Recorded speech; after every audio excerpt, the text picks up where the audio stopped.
qiynalib, mashaqqat qilib o'stirgan qizimizni Robbisini tanimaydigan, birovlari haqqidan qo'rqmaydigan, lekin mashinasi qimmat, shunga uzatib qo'yamiz.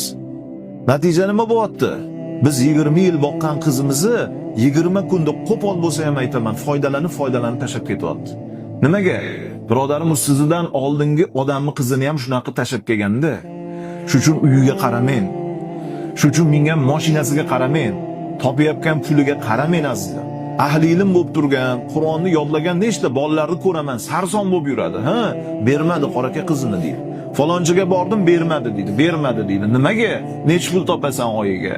Nimang bor, nimang yo'q? Shuni so'rayotgan ota ham bir vaqtlar ijarada turgan. Bir vaqtlar kiyishga kiyimi bo'lmagan. Bermadimi Alloh? Rizq qilib bermadimi?